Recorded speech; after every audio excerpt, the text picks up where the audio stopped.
Yeah, thank you very much for joining this webinar. Actually, initially I wanted to look at just founding of master studies in the USA, but upon further thought and interaction with the two guests that I was bringing them, I thought it wise that we can look at um, them in two parts: the funding tomorrow, and then the application process, and then post graduation immigration processes if one wants to stay in the USA. And I'm presenting you Samuel Boatin Yeboah. Samuel is actually my cousin, or I'll say my brother. Um, he studied, I think, actuarial science, and in which university? Is it University UDS. UDS? Yeah. And then after his service, he did all the application to study in US by himself. What I'm trying to achieve is that I usually get people contacting me to help them apply for schools and all that, and I'm equally busy myself. So I'm trying to build people who can do it themselves, the application. And so I try to bring experienced people, people who have done it and have been successful in the past, to enlighten everyone on how to approach it. And trust me, um, before we started, Dima was talking about his experience. It's not that simple. I'm telling you for a fact. Sometimes you will do over hundreds of applications. So when somebody contacts you and they expect that within 1, 2, 3 months you should get them admission, it's funny. It's likely not possible. But anyway, that's just by the way. So Samuel had gone through the master studies. I think he was fully founded, and then he's finished, he's graduated, and he's doing something else after graduation. So he has that experience right from starting to search for schools, going through the application process, visa processing, and then um, going through successfully with his studies. I will let him tell us more about himself before we dive into the actual issue for discussion. So, Samuel, can you give us some brief introduction about yourself? Okay, I appreciate it, Enoch. Yeah, so my name is Samuel Boatin Yeboah. You can call me Sam, I will respond. And a big background about myself is I graduated from University for Development Studies, Navrongo, the northern part of Ghana. I studied BSc Actuarial Science. And after my graduation, so I realized, yeah, so I have to, consider graduate school. So I researched, the requirements. So I realized at that time, there were no waivers for standardized scores like the GRA and other stuff. So I got the up-to-date materials for the GRA, and I studied them by myself. So I got a decent score for the GRA. So from there, I decided to, apply to some schools. And yeah, so my journey, so I applied to schools. I got some admission from some hierarchy school, but I chose Northeastern because Northeastern aligns with my goals, and also I also consider the location as well. So I study masters in economics and data science in Northeastern University. And right now too, I'm also doing some research work. My professor in Northeastern, also a professor at MIT, Sloan School of Management. So I'm also assisting him in research work in MIT. Thank you for the nice and brief background. So currently you are at Michigan Institute of Technology as helping with some research, right, with your Yeah, supervisor. yeah. Okay. That's great. So today we would want to ask you some few questions, and then you can help us, because most of us, or most people, would like to understand or be able to navigate the application processes and stuff. So How did you decide on selecting the universities and then the programs to study in USA? So first and foremost, you will like to look at the schools. We have what you call the SEVP, that is Student Exchange Visitors Program. So those schools are eligible to issue the Form I-20 for you. So the Form I-20 is more like a golden ticket to the embassy. It's more like you have an appointment with the embassy. So those when you get school that are certified to issue you that from I-20, you might want to look at those schools. And also, you have to know what you want. I would say you don't have to search blindly by looking at schools ranking. Don't say Harvard is number one. You want to go Harvard. You want to see what aligns with you, the location, and also cultural wise, and also the weather. It's something that you can adapt to. Is it something that you can adapt to? And also, you might want to see how they also support international students as well. So, because you are not a domestic student, you are international student, so you might want to look at how the international community is, how they are steadfast in solving problems for international students. And also you have to look at schools. When you come to the US, there will be some cultural shocks. You have to look at schools that has those facilities, those workshop that look at help international students. And also, what are you looking for? What are your goals? So I asked myself what I want to do postgraduate. Are you do you want to go to research? You want to go to tech or corporate? So we have schools that we have the R1, R2, and the R3 institution. So you might want to, separate them. So the R1 university are the university that are top notch when it comes to research. So if you want to do PhD after your master's studies, you might want to consider the R1 universities. So Northeastern is also part of the R1 university, and also Northeastern co-op. Didi, Danny, please come. Okay, and also Northeastern also Uh, has a co-op program. A co-op program is more like internship, but internship is more of short term, and the co-op is more like a long term. So what appealed to me to Northeastern is they have the co-op program, and also Northeastern curriculum is also flexible. It also allows you to tailor your program, to other field. What I got to know is some universities, when you take in the primary program like economics, they don't want you to tailor it with other specialized program like data Data science, science. financial engineering. But Northeastern has that flexible. So you can pick flexibility. You can pick other courses from other departments. So All it's that aligned with me, and also how to get funding from professors to is something that maybe I'll touch on it when Enoch asks me. All right, that one we will touch on it briefly because tomorrow we would host Danny who would Okay. also give us extensive information about it. But thank you. So I think I would want to add just a short information to what you have said. In terms of maximizing one's chance of getting accepted, sometimes when you search the university on the internet, you can find the acceptance rate, right? Yes. So maybe when people are considering where to maximize the possibility of them being accepted, apart from the funding, which we'll tackle later, they should look at the acceptance rate of that university. Also, as people coming from predominantly a black background, there are some, let's say, predominantly black institutions, right? Yeah. Which is which I would admonish them to look out for.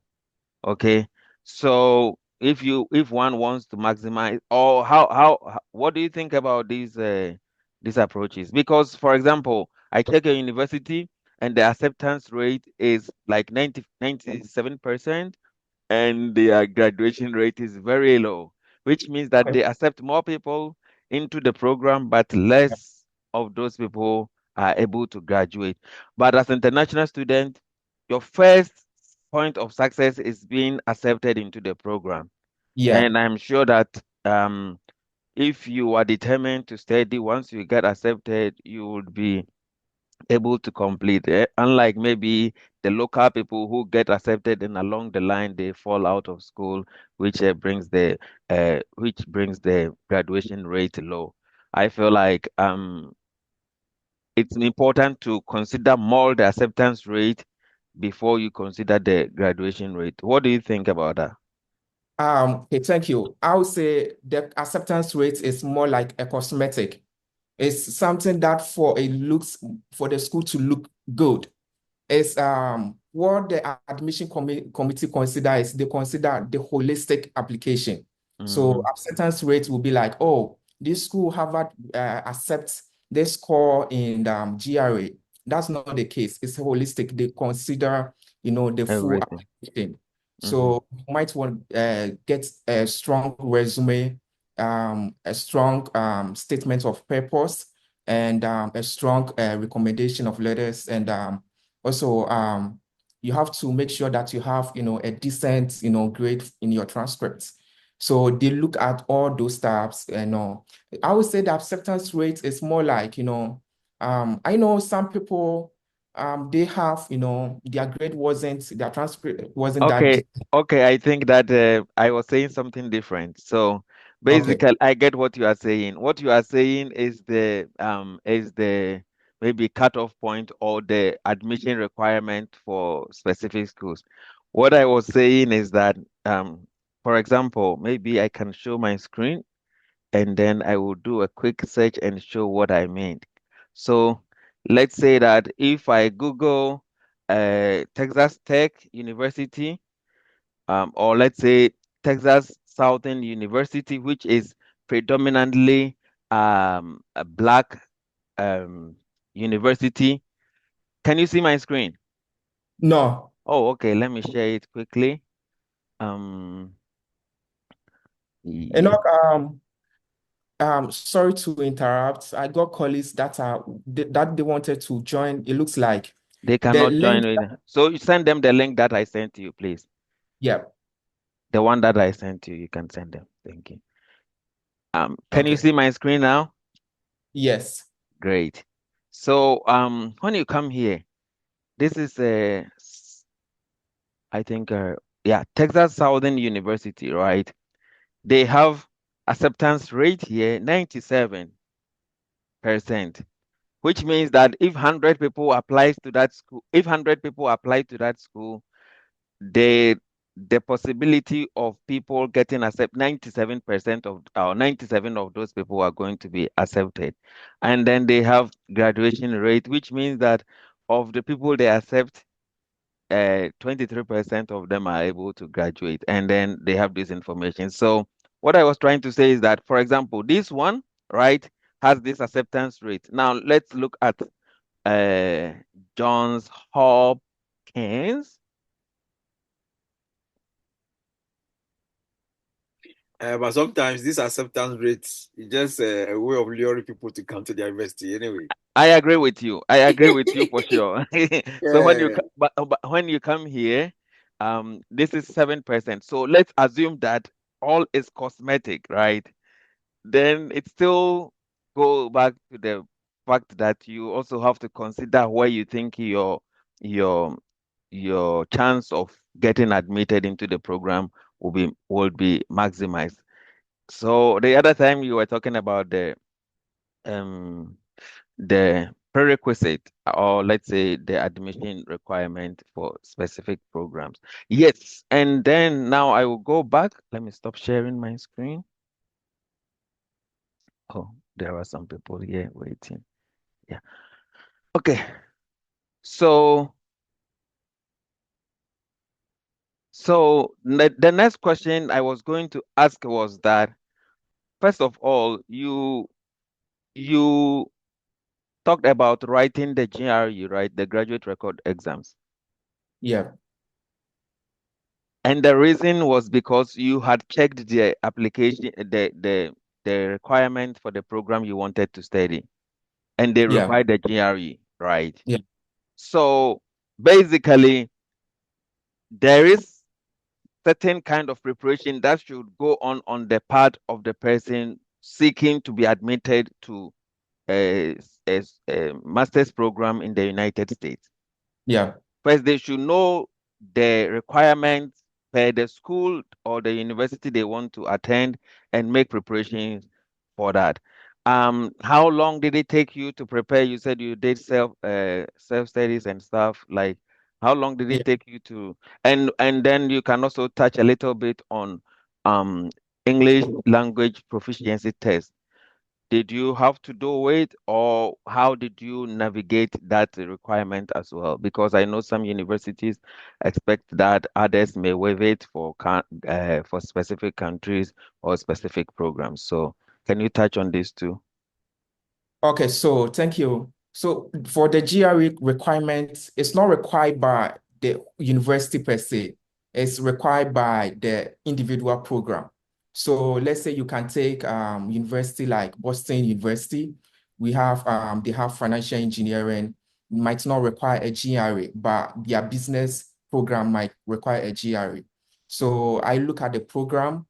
When I look at the economics, they require a GRE, and they were more interested in the quantitative aspects, because it depends on the program. If the program is much mathematically centered, they require the quantitative aspects of it. So they won't look like the English proficiency aspects, Okay. because the English proficiency, if your transcripts, your undergrad transcripts you've taken English courses, it might waive that requirement for you. So they want to see how proficient your mathematical acumen is. So you might want to consider getting more scores, decent scores in the GRE quantitative aspects. So I did self-studies in the GRE, and I realized the GRE math was more like secondary school mathematics, more like the geometrics, I didn't take any studies like going for classes. So at that time I was also doing my national service, and I was combining those two. So So it took you approximately how many months, like 1 year, to prepare for this one? I would say within 6 months. Okay, that's great. That's great. Thank you very much. And then I agree with you. Sometimes when they require the GRE, they may waive TOEFL or IELTS requirement. But in any case, depending on which school one wants to apply to, you must check if, for example, the English exams is waived for Ghana, or for example, if your previous studies was instructed in English, they might waive it for you. So all those should be checked. Now, I would ask you two questions in one. The first one would be about how you got accepted. Like, did you have to contact some um a potential supervisor prior to your application, or did you ask them after you have been admitted? Did you contact someone to help with the funding, or did you apply for a program that had indicated on their website that they provide funding upon admission? How did you do it? And then you will follow up with how did that help you obtain your F1 visa? Okay. So thank you. My university, Northeastern University, is a private university. And here in the US, the private institution, they don't give much funding compared to the public ones. So if you check a program that do not provide funding, they want you to pay tuition. What you have to do is you have to go to the professors. So you have to look at the professors that are in the department. So what I did was I went to the professor's website, and you might want to see their recent resume. So what you have to do is their resume, you check the papers that they are working on, the most recent papers, you might want to consider it and research about it. Then you write what we call the cold emailing. Yeah. So yeah, so that's what I did. I checked his resume and I did the cold emailing. So I realized he had some funding. He was doing some some work with some corporates and also got some funding from the other institution. So he was also working with MIT as well. So At that time, have you already had the admission, or you were still in the process of applying or waiting for your admission information so before contacting the supervisor? yeah, so at that time I had applied. Oh, okay. Yeah, so I'm waiting for Pending admission. Okay, cool. yeah. Cool, great.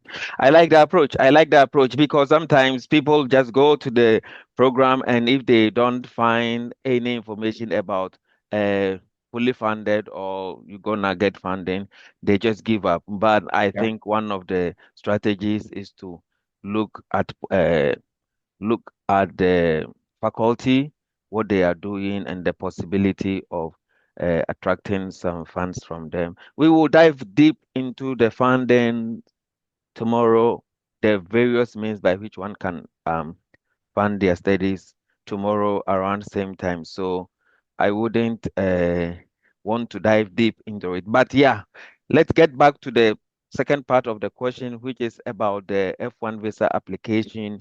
How did your admission information, including funding, help you to obtain the necessary visa to go and study? Because I know that it is one thing getting admitted into school, and it is another thing getting your visa approved. So what are some of the tips you can give to our listeners regarding this issue of visa application? Okay, so when you get admission, that's not the end of the road. So when after getting the admission, your work with the admission office is partially done. So what you're gonna do is you're gonna work with the international office in the institution. So they are going to contact you and they will need your financial information. So if you got funding, it's fully funded, that is not enough. So your financial institution will need a proof of income. So they don't want you to come to the States and be a burden to the government. So they need a proof of income. So you have to get a sponsorship. So when you get the sponsorship, you have to, upload two most recent bank statements of your sponsorship so that they will process the I-20 for you. So Okay, that is so is that okay, so let's say that if you get the funding and that funding is just for tuition, then you have to prove that your expenses, related expenses, you are able to take care of. In yes. that case, you have to show a proof Yes. of funds, right? Okay, that makes sense. And I think that the person who would have maybe if for PhD or let's say even master's application, if there is studentship and tuition waiver, then it's possible that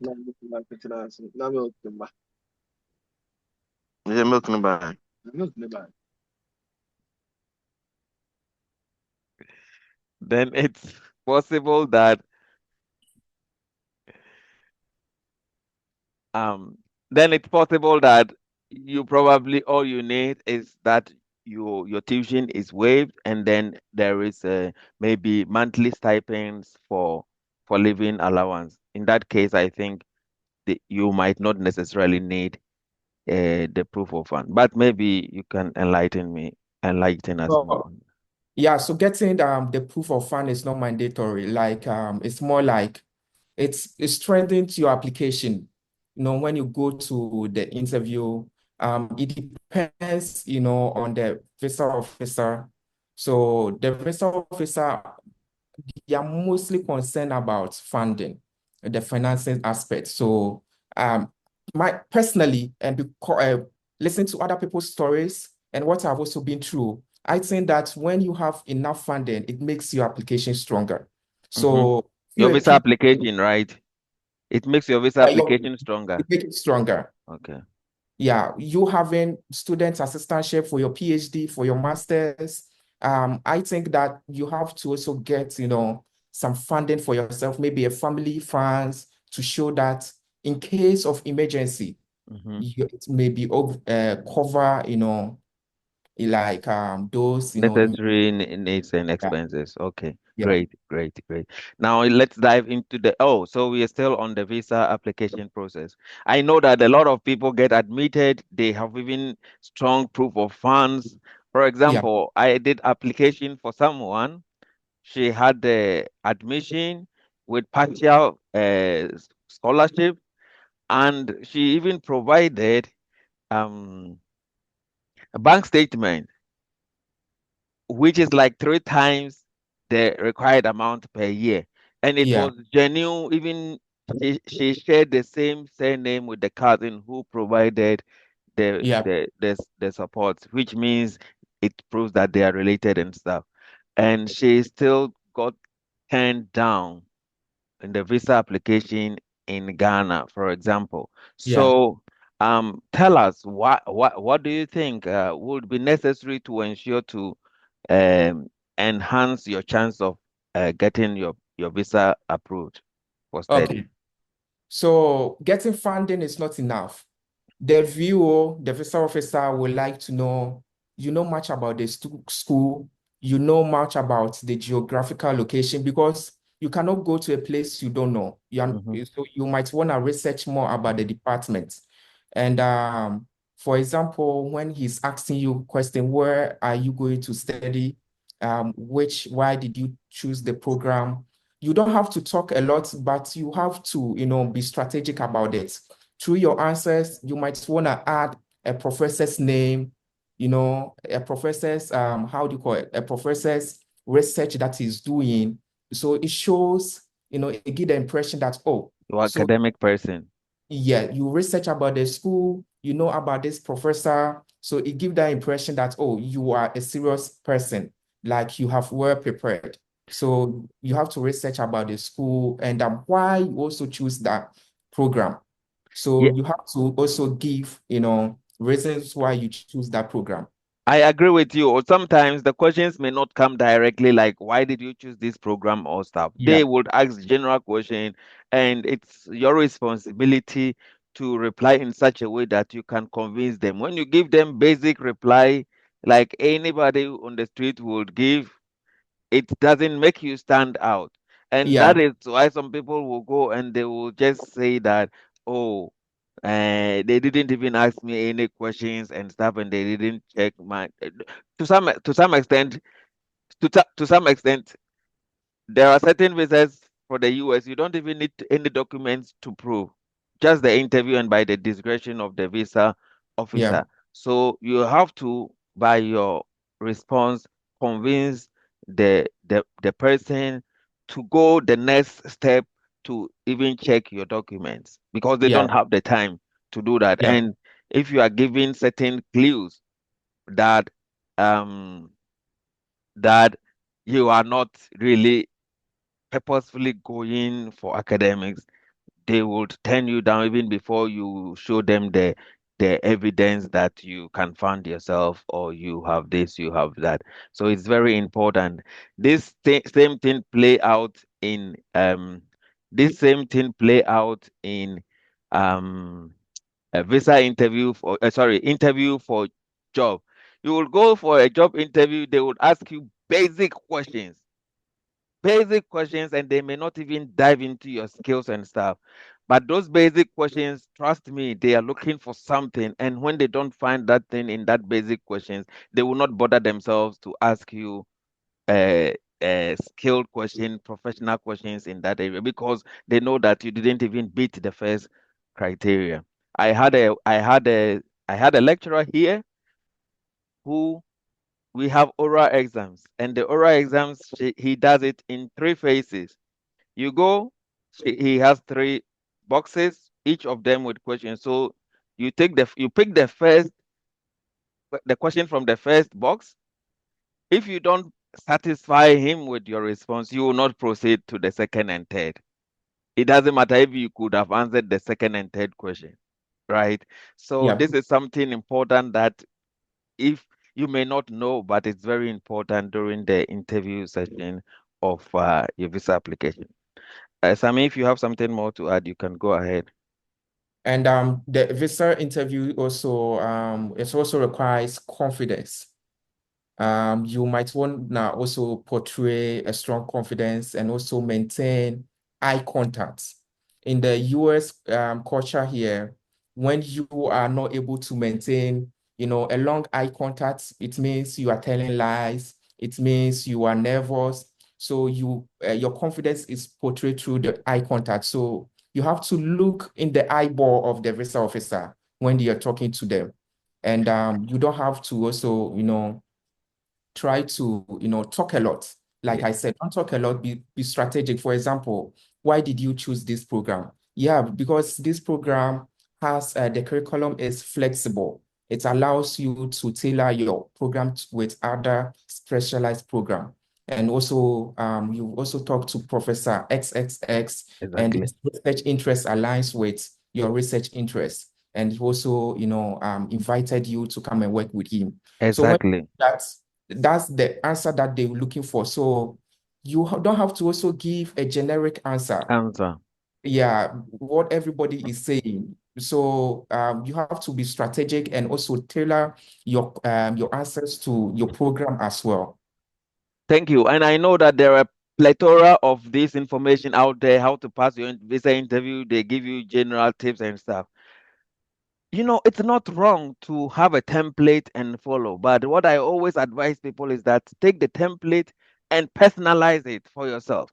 Let that just guide you. It's not like you're going to chew and pour. You're going to memorize everything there and go there. Of course, if you think you are smart to see this and read, be sure that the visa officers also know that these tips are out there and people are checking them, so they are also very much aware. So if they see a certain trend in your response, they know that this person has just memorized and coming to tell me this information. So please, it is necessary. It in the same way, I would say that during the application process, you are required to write SOPs, motivation letters, and all those stuff. You can use AI, right? You can use AI. But after the AI has helped you, you have to make the content your own. Let me tell you, you can send me a motivation letter, you can send me recommendation letter, and I'm looking out for maybe 2 3 words, like words or like vocabularies and stuff, and I know that this is coming from AI because Yeah, I use AI a lot. But you cannot detect any trace of AI in my content. Trust me. So I'm not saying it's bad. And sometimes you can even write it yourself, right? And after writing it, you just ask AI to maybe reorganize it in an orderly manner or something. Just so you're just using AI to fix grammar and organization and structure stuff. It's important. But if you meet a professor who's like me and who can detect that your just by one jargon, your work is AI, you have not put any effort, you are gone. You are yeah, gone. Like testaments, like there are a lot of things, but that's not the thing. We must spend more time personalizing uh, uh, our interview responses, our application supporting documents like motivation letter, um, um, SOP, like a statement of purpose, and then personal statement. These two are not the same, and in the near future, I'm going to organize a workshop on the statement of purpose and personal statement, where they differ and where they they merge. So let's stay tuned for such. All right. So um about the visa, and I think that majority of our listeners probably are from Ghana, right? Apart from the tips that you have given us, how can one navigate the appointment time? Because, for example, when I applied for the visa when I tried to book appointment for another person, it was like 11 months, waiting time. Yeah. So is there any, like, I mean, if you don't have any information about that, that's fine. But what are the alternatives? What are the options regarding getting a closer appointment time so that your admission letter does not expire before your appointment? So I would say so before the visa appointment is something that you cannot change. Is at the discretion of the embassy, your local embassy. So I would say for you to prepare for the appointment, how to get the appointment, immediately you get your I-20 from your school. The next thing you do is you look for visa appointments.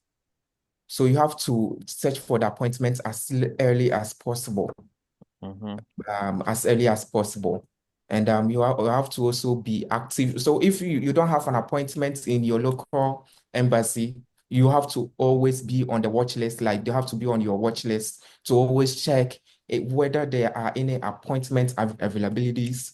So in my situation also, in my time, I also faced the same thing.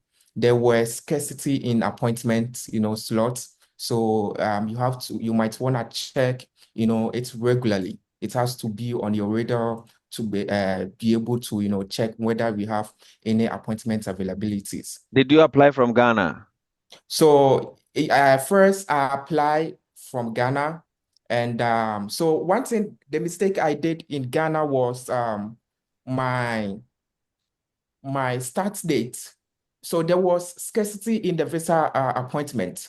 So my start date was to be September 9th, and I got my visa appointment on September 10th. So the expiration date has passed, and I have my visa appointment past the 24 hours of my start date. So when I went there, I got rejected because of that. And Oh, okay. yeah, so the next thing is the same day, I didn't give up. So the same day, I called my mom and I got some, funds from her, and I booked another appointment, bought another visa fee, book another appointment. So one thing I realized is that's why I said strategy. So I realized that the rejection rate in the Francophone country in Africa was very, very low because for them, they don't travel to English US. speaking That countries. appealed to them. They like Mm-hmm. the France or the fellow French countries. Mm-hmm. So I decided to apply Cote d'Ivoire. So I applied Cote d'Ivoire, and also since my start date has commenced, Okay. I had to get, letters from my, school and the professors that, yeah, I'm still taking classes online. Okay. So I'm still a student with them. So Okay. that was also a supporting document when I went to Avicos. So when I went to Avicos, it was simple process. So I got approved there. Thank you. Vim, can you unmute yourself and give us your contribution? After that, we'll go to Emmanuel. They have something to add to the visa application, which is a very key aspect of finding yourself after admission. Can you unmute yourself and turn on your camera if possible, because of the recording, and I think it's more appealing to people when they can see the speaker. Okay. Can you turn around? Okay, fine. Let's go. Yeah, so wait, I hope you can hear me, guys. Yes, we can. Yeah. Yeah, so I think currently Ghana has moved to a new visa application system, and that system, currently as we are talking, I just checked, we have date in February Oh, 20th, 23rd. And so at first, people used to have problems with the appointment booking, but currently, when they move to a new application, visa application system now, there are so many dates. But in case those dates are booked, most of the times the embassy monitoring the system, the embassy opens dates in the weekend, maybe midnight in Ghana time, somewhere around 12 to 11:59, they're about to at weekend. So Oh, okay. you need to be monitored. But currently, there are a whole lot of data that you can pick on. And Oh, then okay. one good advantage about the new system is that you have 5 opportunity to reschedule your Reschedule your date if you don't like the date that you giving have. to you. So Okay. yes, so I think currently the embassy has moved to a new system. They are accommodating more applications. So in order to add more to that, with regard to the visa questions, at times you need to be strategic, as my colleague rightly said. The questions are very simple. US people are not interested in your document because they know everybody can fake document, whether it's genuine or it's fake. After all, at the end of the day, you are the one going, so you need to give them what they want. So they may ask simple questions, but you have to relate the questions to what you're actually going to do in the US. And I think if you're able to do that, your visa can be guaranteed. Some people will be saying that, oh, they have number of people that they want to give visas and so after that. It's not true. All right. It's not true. All Yeah, right. that's a Thank fact. you very much. Mr. Asamoah Kwarteng, can you unmute yourself and ask your question? Thank you, Enoch. It's not really a question, just a bit of a contribution to the appointment scheduling. Okay. Please go ahead. I recently applied for a visit visa to the US. Now, what happens is, for instance, if you are scheduling and you get any date, even though you are not so much into, like you don't like the date, it's too far from how soon you want it to be, you can still select it. After that, when you go back onto your portal, there is a section where they allow you to expedite your time. Right. In that case, you would have to give reasons why they should expedite or give you a closer date. Mm-hmm. So in case of application or going for a school, put an admission and all that, there's a time schedule to it. Mm-hmm. After selecting a particular date, let's say March, but you want to be there in January, you Mm-hmm. then go to apply for the expedited process Mm-hmm. and give them a reason why they should expedite your process for you. In this Mm-hmm. case, whatever document you have to support your application, you put it there, they're going to review it. And once I'm sure they know it is cool and it is time bound, they're going to probably give you an exceptional situation whereby they give you an appointment to come earlier than scheduled in the original application. That's what I want to say. Thank you. Thank you. And as he said, unless you have already selected the date, the expedite option will not appear on your application process. So first you Yep. must find a date. Thank you. Now I want to jump onto okay, KI, you can contact us later on. And then you can be guided. I also applied for the same US visit visa. It depends on where you are and some tips to help, because also it's easier applying from outside Ghana. That's one honest thing I will tell you. It's easier applying from outside Ghana. And so we will go to that. So I will jump onto I know you have already completed masters and you are still staying, and I know that in the USA, usually um it's when you finish your studies, it's difficult to stay unless you have other ways and means. But tell us um, how to navigate the immigration processes post graduation in order to be able to have a legal stay without having to stress yourself too much, or you know what has Okay. been the experience? So the US has post-graduation option, immigration, and post-graduation option. So I would say they are quite complex, but maintaining a full status is not negotiable. You have to maintain a full F1 status. So, for example, F1 status, for you to maintain, you have to take 8 credit hours course per semester. If you take less than 8, you'll be out of status. That means you have to be out from the country. So after when you get to US and you start your program, you have to think about how to navigate through after your graduation. You have to, ask yourself, do I have to continue by maybe, applying to other institutions, doing another master's or PhD, or you want to go to corporate? So we have several options. So when you complete, we have a post-graduation option. We have one, the STEM OPT, and we have OPT. So the OPT is this 12-month OPT allows you to work in the field. That one, everyone is eligible for that. So if you did maybe music, masters in music or a music program, they allow you to work 12 months. A music program is not a STEM field. So after you work in 12 months in your field, you're done. So if your company want to, employ you and sponsor you, we have another category for that. I will touch on that. And secondly, we have the STEM OPT. So the STEM OPT will also give you 24 months to practice in the STEM field. So if you did data science, if you did, software engineering, you practice in that field for 24 months.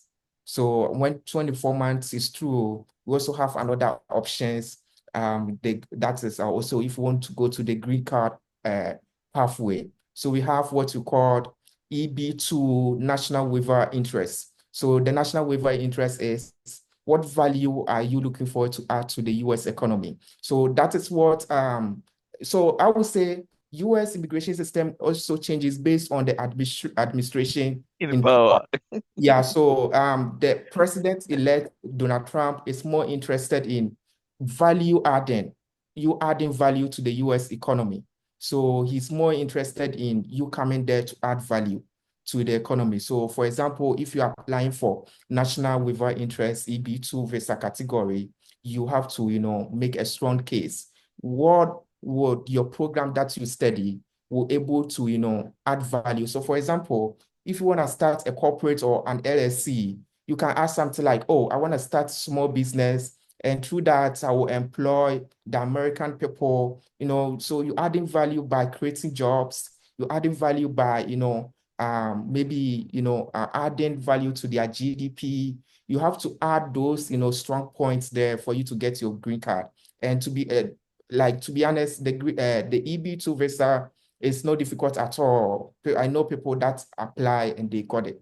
So also, if you also want to, after your STEM OPT term has elapses and you want to continue working for the company, you have to talk to your company hiring manager and also the HR so that they commence processing the H1B1 visa category for you. So that one, the employer will, Sponsor. sponsor you. But that one is also lottery. So it's you have to go through a lottery process. It's more like doing the America lottery. So it's not guaranteed that H1 visa you are going to pick. Even when your employer is sponsoring you? Yes, it's lottery. Oh, okay, Yeah. interesting. All right, that bit I didn't know, but I felt like if you have a job and your employer says that I need this service and um I'm going to sponsor the person for the visa, you should be automatically be accepted. Anyway, that's the interesting. So that one is the machine. So they have the system that they program it that way. So if the employer is sponsoring you and they are doing the raffle, is how it's being programmed. So if you have a strong background, let's say you did something that the company is looking for, because they don't want a situation whereby someone is doing conflict of interest, that the Mm-hmm. person is not qualified for that For job that with. area, Yeah, okay. so they take in consideration, Oh, okay. So that it doesn't look like it's a fake sponsorship for the person, yeah, right? Oh, okay. Got you. yeah. One thing I would add to the EB2, EB1, whatever, it's not only limited to people who have studied in the USA. That is skill-based route to entering the US or getting your green card whatsoever. So, for example, if you are a researcher and you can plead your case that you are also coming to add value to the economy and stuff. You can even apply from wherever you are outside the USA to the EB2, EB1. There is also another option, EB1. The EB1 is quite quicker and stuff. So I even today I had an extensive discussion with person about the EB1, EB2 application, and probably we can capture it in a bigger terms. But interesting because I didn't know about the 1 year STEM OPT and then the 1 year maybe non-STEM OPT stuff that Yeah. you were talking about. So I will let you continue from where you were. Yeah, so those are the visa pathway when the grace period they give it to you has elapses. So what I will say is that you have to start early. So if you are going through the H1B1 visa pathway, you have to start early. So just in case the first attempt is unsuccessful, you can have more time to try. So there's no, it doesn't hurt to also try. So you have to try as many as possible. So I would say you start early. So it's all also depend on your preferences. So if you decide to continue with your education pathway, then you have to maintain in F1 category. And the F1 category too, there are also limitation. You are not eligible to work full-time. You work part-time. And that employment is also on campus. It should be on campus. So work outside on campus, the ICE will, deport you. Okay. You have to also work on campus. But after um when you're on vacation, you talk to your international office, they approve you for full-time job. So Okay. you can work full-time job, or when you get internship, also you can work a full-time job as well. And also we have, like I mentioned, we have the co-op. Co-op is cooperative um, cooperative education. So cooperative education is employers love it. So if you are looking for someone that want to, apply to work after your school, you might want to search for a school that, engage in co-op. Employers love it that you done co-op for long term. Up to co-op is more like 6 months. So, Eastern is 6 months. So you have that experience. It's more like you've worked for a long time. So you getting a job is quick. You get job before you even graduate.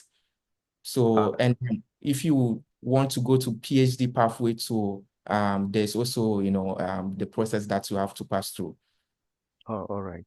That's great. That's great. I think that for now, I will open the floor for questions and contributions or comments in relation to the topic under discussion. If you have any question at this stage, you can put up your hand and I will give you opportunity to ask your question.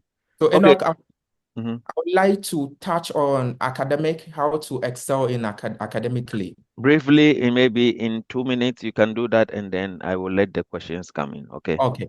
Thank you. So you came to the US to study. So if you get, you get to do something that will, distract your studies, you have to look at your time management, because if your grade are not, good, you might be, your course, the program will, evict you from it. And when you get evicted, you lose your F1 status. So you get evicted, automatically it's sent to the immigration. So the immigration will see that you are out of status, and they will start looking for you. So you have to make sure that you are always, getting good grade and meeting a full-time student, and be active in studies. Yeah. I think why this is very important, and you may think that it is peculiar to USA. It's not peculiar to USA. It's peculiar. It's everywhere, and I think Emmanuel knows what I'm Yes. saying. Yeah. And even with the communication and maintaining eye contact, it's not only for US offices, and it's Okay. it's a it's a it's a it's a knowledge that these people have. So, and in our culture, it's so weird to be looking in the face of Yeah. people and talking to them. Yeah. You feel intimidated and stuff. Yeah. So sometimes our culture, and out of ignorance, we may think that we are acting right, but to another person, we are acting wrong. So Yeah. some of these tips are quite important. Before he touched on it, I already knew it. And then, like, I always admonish people, when you have taken the route to go and study in a particular place, by all means, make sure you are able to complete your studies. Yeah. When you're able to complete, afterwards, you have the liberty to do anything you want to do, whether to Yeah. stay, whether to find a job and then stay and stuff. But sometimes the 1 year or 2 years that people will stay to finish the studies, they feel like they are losing too much. I don't know if it is financial. They could have worked and made this and make this, and it fails them. Here in the Czech Republic, I'm actually not in Czech now. It's difficult for people to get visa appointment and even admission here, because many people that I knew, they came with study visa to Czech Republic, and before 1 year they have left to either Germany or US and never returned. And when you do that, you think you are done with yourself, but you are creating problem with the people who in the Yeah. future will need the same favor to come. They might Yeah. have genuine reasons to travel, but because you messed up. I was teaching at the Ministries of Agriculture. I was teaching English at the Ministries of Agriculture in the Czech Republic, and then once the man in charge of Africa and a certain part of Asia asked me that they have heard that the African student they give scholarship to, they don't really study and stuff. And I was like, I got a scholarship and I'm studying. But he was using scholarship as in the people we give admission to. And I knew from that there were a lot of even Ghanaians who had left. They will go for Erasmus. You know Erasmus, right? The Erasmus program is a universal program for Europe. Yeah. They will Yeah. go and then they will not come back, or they will just apply for conference, go to USA, and that's the end. And they had all this information. Now it's affecting visa applications to school applications, so many several requirements that were not like this many years ago. So excelling academically is good. Even when you excel, you can leverage your excellence in or your academic performance to secure the job or even for further studies, which will even prolong your stay there. So that's a very important tip for every one of us to take along. Ima, you had a Yeah. question or contribution, please shoot. Yes. So my question is you mentioned about coded email to the professor. That's what Cold emails. code email. Yeah, yeah. So Yeah. I would like to let him to just give me a little bit of just an overview of it. Okay. So the code email is a lot of people. You are not the only person writing the code email. You have a chunk of people from China, India writing a lot. And people, the mistake a lot of people are doing is they are, doing it blindly. Everyone is doing it genetically. Like they are writing everything the same thing. So if you do it that way, the email might not be received by the professor. It might go to his spam email. Try. Okay, so let me before you continue, let me tell him what they called email is in Okay. actual fact, and then you will tell him how to do it. Mm. The cold email are emails that you send to specific uh, faculty member whom you think that your research interest aligns with. It can be at different stages of your study. It can be at the master's level, at the PhD level.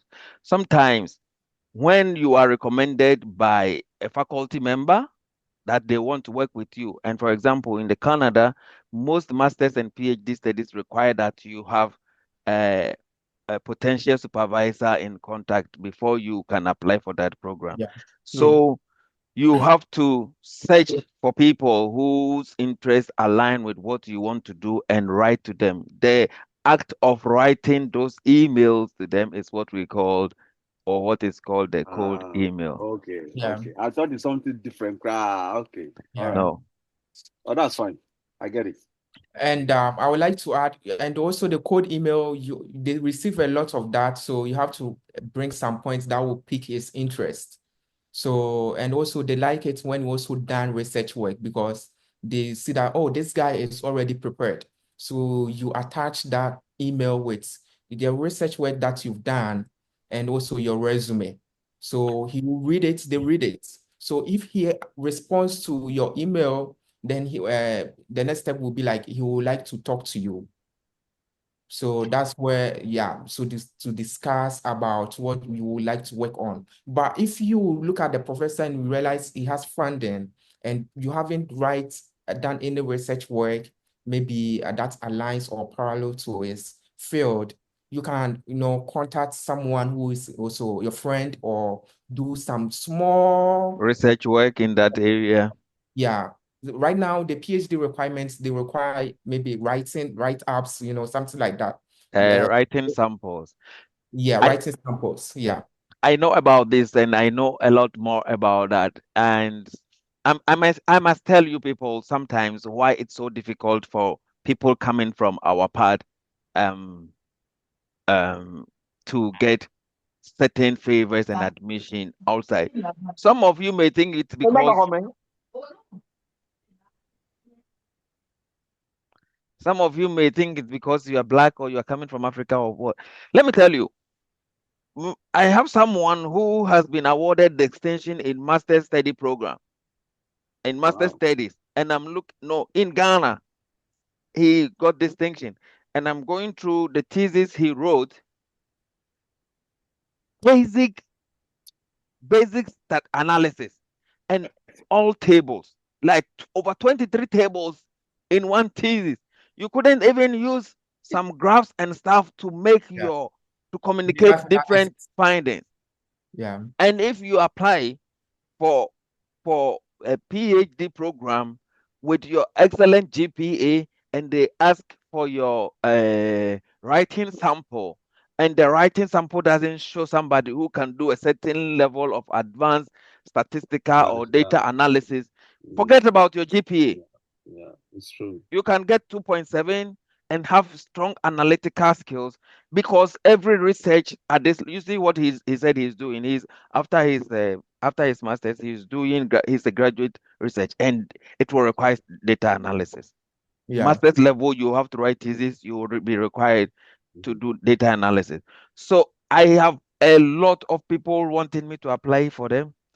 I look at it and I'm telling them the same thing. And sometimes, unfortunately, our academic, our our usual academic background from home doesn't help us so much. You Yeah. write a thesis, and instead of your supervisor to get enough time for you to work on this, to even publish it and put your name as a 12th author or whatever, they will not do that for you. And you may not even have that idea that you have to even do something for yourself, because all these count that you can be your academic material, you can excel when you're admitted onto a program. So some of these tips, pro tips and experiences that we are learning from here are very important for our academic success. Yeah, Before I talk but too kind of much, sorry. He got truncated somewhere on the line. He didn't finish statement. He said that if you don't have research yet you want to attach yeah, something so to what he said is that yeah, you can, for example, I am a researcher, okay? okay, For example, you are bachelor's graduate, you are doing some biomedical science or something and stuff. I am into that field, and you have a contact, you have this network with me. What Yeah. you can write me that this is what I want to do in future, but I don't have the necessary research skills and stuff or any publication. So if I'm working on certain things, I can give you a certain aspect, maybe data collection, maybe guide you with some data analysis to support with the research I'm doing, and then include you in my publication. Yeah. In that case, you can even in that case you can even use me as your referee, and I can write based on our research collaboration on your behalf in your recommendation letter, right? Okay. And I tell this to a lot of people. If you come and I feel like your chances or your chance of getting admitted is slim, I suggest some of this. You may take 1 year, 1.5, 6 months to get some of these things in place, and then we can try the application later on. Yeah. So, for example, if you meet Enoch and Enoch collaborates with you and like he add you to his research work and publish it, and you add it like, oh, you have publication, Mm-hmm. that puts you on a edge. You know, they don't really look at your grade, they look at the research. So if you Mm-hmm. have publication, you're gonna get a contact for a PhD interview for your admission. So that one, if you have publication, I would say don't waste your time to apply, like start applying to the Harvard, the MIT, that's what they are looking for. Because if you done publication, you are higher than someone who has writing samples because you have Exactly. more recognition. So that's one tip that you have to, consider. So I also say it's relationship. You Yeah. have to also form strategic relationship with people that have the experience. In your So field. in your field. Yeah. So that's one thing that you have to do. For example, if you're looking forward to apply to school like University of Berkeley, you might want to search for current PhD students there or alumni that are in research and ask them that you are interested in that field, be respectful and be like, oh, like you can also check them on LinkedIn. Let LinkedIn also be your best friend. How is it like to be in this field? They'll be happy to, Let tell me you. put my LinkedIn out there so people can connect and we can take it further from there anyway. Okay.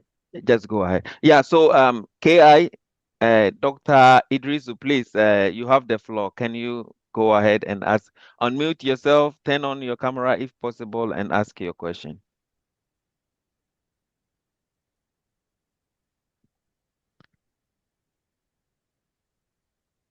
Is she Yes, here? I'm sorry. Nice stuff. Unfortunately, I'm not able to unmute my camera. My daughter is worrying me. Of course, I'm very here with all of you, and I just want to transgress back to the first speakers. In fact, I didn't join Elisa. I don't know his name. Mm-hmm. Forgive me. When he was talking about the core emails, etc., I was having an Mm-hmm. interaction with a professor at Swansea University, Mm-hmm. and he was In giving me UK? some yeah, in UK. And he was giving me some scenarios of some Ghanaian students who had approached and some of the things they do. So with a core email, it's not just it's I think you have to pitch yourself to your professor that you have actually done your background studies and you know he's the best person to mentor you. Mm-hmm. They just get out there, right, and they think that it's just funding is not enough because you may get there and mentally you'll be broke down if you are not fit to do the job, Mm-hmm. right? Forget being fresh and getting the money and all that, but mentally you'll be broke down. Another thing Dr. Barton also talked about is the fact that he put you on his paper. Some of them, when they come and they want you to just put them. They don't want to No, do the work. no, I will not do that for sure. Yes. And the fact that you don't want to, yeah, the person may be so kind enough to still put you in there, but you cannot defend it when you are there. That's the point. If we ask And what's your I have contribution people there? running away from a PhD program and that's just it. Forgetting that whatever actions they are doing has an impact on the future generation that are trying to get visas to study genuinely. So our mentality is really, really something that is not helping. And with the MSc student, especially back home here in Ghana, you're supervising them and you comment a million times and tell them, look, Change. even if we can get it to a preprint, that would be better for you if you're going for further studies. Mm-hmm. And they will just take you for granted. In fact, I have circumstances, I'll just have to comment. And when they don't do it and it's time, I'll tell them, look, submit it, but do not put my name on it. Go and graduate, but do not put my name because I am a young researcher Mm-hmm. and I don't want my integrity compromised. Mm-hmm. Because at the end of the day, it boils down to look, this professor that contacted me was somebody who had used me as a reference. And we didn't even have any relationship like that. Wow. I was generous enough because we are Africans and we know what is happening in our country. We really need it. Mm-hmm. Things are not working. I wrote, and in fact, it got to a point I just have to be honest. Because when they interacted, his skills and stuff, the man just knew that things are not right. Mm. He got back again on a second call and then told him he was sorry. He gave him some few data runnings to do, Mm-hmm. and then Uncle couldn't do it. Mm-hmm. Uncle went and gave somebody to do it. And he said, okay, let's discuss it. And that was just it. And he just hired me on LinkedIn. I'm not really active. And in fact, I used to, I said, how do you do that? You don't know anything about, look, bro, I'm here for you. What are your skills? So all those points are valid.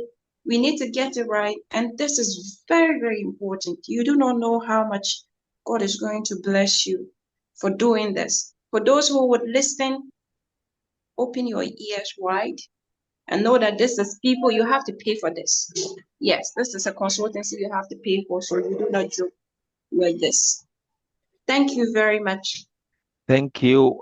You cannot, for example, be applying for PhD studies when you don't have any knowledge of any statistical software, how to use it. Even me, when I was not so much, you can ask Samuel. I was even asking him how for help at certain things, but he had just started. And by the time I finished my PhD, even though the actual PhD I was doing didn't require specific statistical analysis because it was in biomedical science and I was doing something that I needed to use microscope to present my results in a pictorial form and stuff. So that wasn't needed. I have mastered SPSS. I have mastered R statistical package and Python. Power BI and stuff. So Okay. it's very important to at least, and most of them when they put what they are looking for in the students, they are looking for certain things. Statistical or data analysis is one of them. These days, I see a lot of PhDs, master's position open, and whether it is agriculture, whether it is environmental science, whether it is economics, they are looking for AI in particular field, AI in post-harvest processing, AI in medical studies, AI in international bank forecasting and stuff. And then all you can say is that I studied Bachelor's of Agri from UCC. There are a number of online courses with certifications or sometimes without certifications, but as long as you have the skills and you can prove to your future employer that I have these skills, go for them.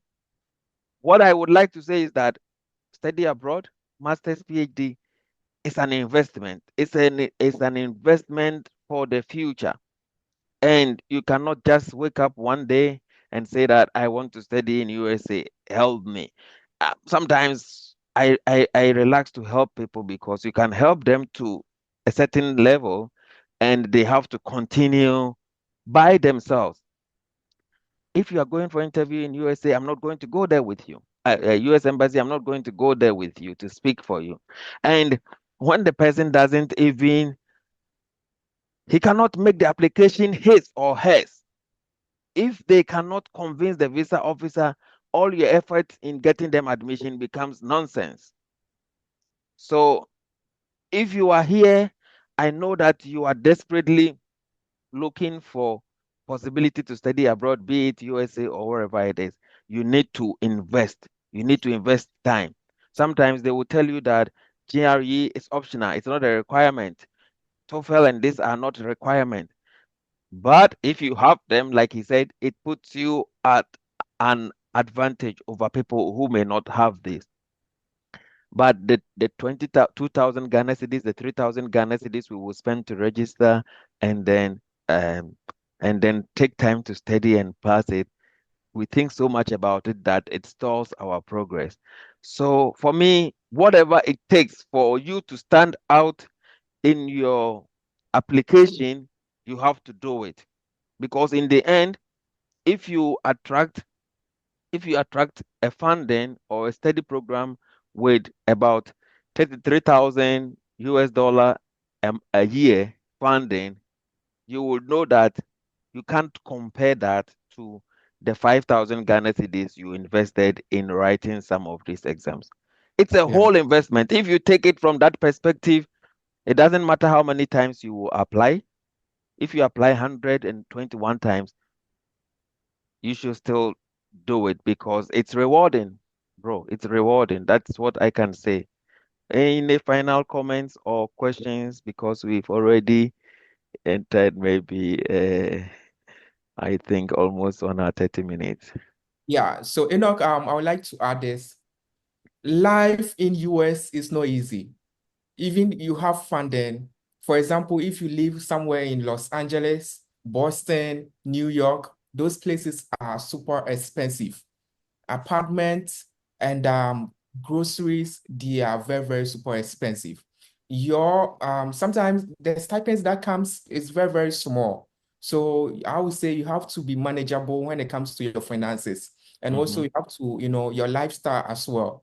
Because here, Boston, apartments and those small things that you get in other states is very, very times three here. It's very, I'm not exaggerating. If you know someone Yeah, that I was in Boston last month. I was at Everett. I don't know if you know Everett. And you are right. So sometimes I have to in travel Boston. to. Yeah. Oh, I live here in Everett. I live in Chelsea. Jesus. I didn't know you. I would have come and look for you. Yeah. I live in Vero apartments. Wow. Chelsea. Yeah. Yeah. So I was shuttling between the Walmart. The Walmart is so far away from Everett. I don't know why. It's so far. Walmarts are not in the cities. They are in Yes. Yeah, they are all in the US. They are all in outskirts. yeah. Where people live, you will not find the shops there. Yeah. Even And in so you are Texas. right. Things are very expensive. I was staying at a backpackers hostel at the time. Oh, okay. All right, Okay. so thank you. Let's round up. Tomorrow we're going to have a session on the funding because some of you are too focused on getting full funding before they take the initial steps. But there are a lot of roads to sponsoring your studies in the USA. I have a cousin. For her, she's got admission into medical school even in 2027. She's still in college, but she's got admission for 2027. And Wow. she passed their exams with 97%. So you can imagine. But That's great. what she does is that with every scholarship that is opened, that she is qualified to apply, even if it is $500, she will apply for it. Okay. This is a person who is even an American and she can fund it herself in various ways. But she doesn't let any scholarship go away. So if there are even 1,000, 15 times 1,000 scholarships in her school or wherever that she can apply, she would she will apply them and she'll apply for them and then she will get them. So tomorrow we have someone. This one was also funded, but I didn't want him to talk too much about the funding because we have another session with another person who was also funded. And actually, like I said, Samuel is my brother. You see, we both have surname. His arrangement is actually wrong. Boateng is his surname. Okay. Yeah, we talk about that one. Yeah. Your boy is actually the surname. Okay. Okay. Yeah. Okay, we'll talk about that one later. He's my brother, and the other person is also my brother, my cousin. That's how we in our language we don't have the word for cousin there, so it's brother. So yeah, I know his experience, his journey, and I felt like we can all learn something from that. And so I think it's been quite fruitful. I will release the recorded version eventually, and if you want to share with someone else, you would have opportunity to share it. Joshua Billy, please can you unmute yourself Yes, and talk? thank you very much. Thank you very much, Enoch. And good evening. I don't know your time there, Samuel. It's been a while. Same time in Ghana. I Oh, I okay. actually joined late. I had issue with the initial link that was actually sent. And my concern is, I don't know, just like I said, I joined late. I don't know whether that one was actually addressed, but I wanted to find out whether these scholarships actually cater for PhD programs as well. I don't know if that has actually been already touched on. Thank you. That has not been touched on. Next week or after Christmas, I'm hosting two individuals. One who applied directly from Ghana for PhD, who got admission into University of Delaware. Is it Delaware or Delaware? I think it's in Yeah, Newark, Delaware. Delaware. And then another person, he applied for masters, finished masters, and now in a PhD program there, both fully funded. So I'm going to have a session on PhD, right, with the from the start to finish. And I'm also doing some PhD application for people. I can give some tips, but I think you should. I will share the link with Joshua, and then you can sorry, with Samuel, and then he can send to you for that session. And also, I can put my YouTube channel in the comments so that whatever you missed, you can subscribe, and whatever you missed, when I put the the recorded version there, you can watch. And if you have any question, you can put in the comment. Right? Are we good? Yeah, thank you very much. You're welcome, my brother. So, any more questions? If not, please check the chat. Um, Subscribe, and then we will have more of this. Tomorrow, we are talking about the funding for master studies in the US. So, yeah, Caleb, Ellie, Ukeren, Yeah, please. Caleb. Yeah, Yeah, that also my friend. Caleb, Yeah. can you ask your question or All right. contribution? Thank you very much. I hope you can hear me. Yes, we Yeah. can. All right. Thank you very much. So my question has to do with applications for the school. So assuming I apply in 2025 and would like to go to school 2026, is that feasible? Will my application be secured in case I get admission to the school? Okay. So do you have all your documents? So because what you're asking, usually the application process is or the admission year is 2025, 2026, 2026, 2027. So I'm a bit lost in terms of whether you apply, you get admission for 2025, 2026, but twenty you want to start 2026, 2027. Is that your question? Yes, that's the question.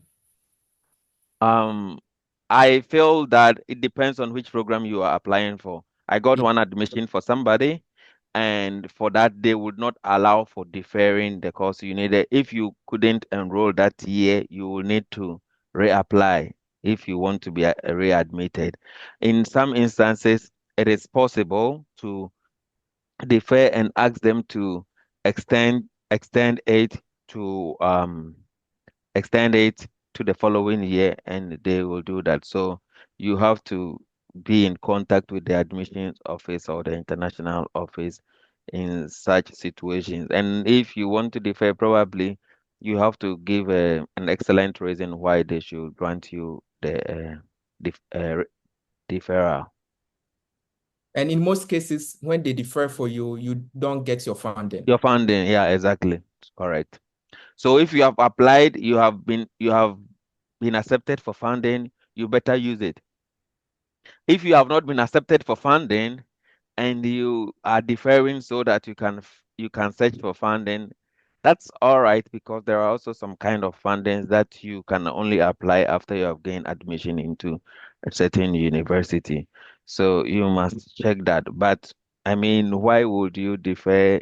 Why would you defer if you're not ready? Why apply and defer? But I feel like there are also several factors that might cause the deferral. All right. Thank you. You're welcome. So, guys, I think it's good to end here, and let's meet again tomorrow. I think 7:30 GMT, 7:30 GMT tomorrow. We will talk about purely funding so that when you are approaching the application, you weigh your options, how to get funded. Because trust me, US tuitions are quite expensive, to say the least. So funding is very important, but let's spend more time to talk about funding. Samuel, if you would have time, you can still join and then Okay. you can contribute on that aspect as well. I doubt Okay. you may have time, but if you will, then it's fine. Okay. Thank you all for coming and hope to see you tomorrow and also probably uh, for subsequent webinars on the PhD applications to USA. We would also host the Emmanuel on Germany, the trip to Germany and how to navigate the terrain there. The dates will come later, probably after Christmas or next early part of next year. Thank you all and um, see you again. For now, it's bye. Bye. Bye. Bye.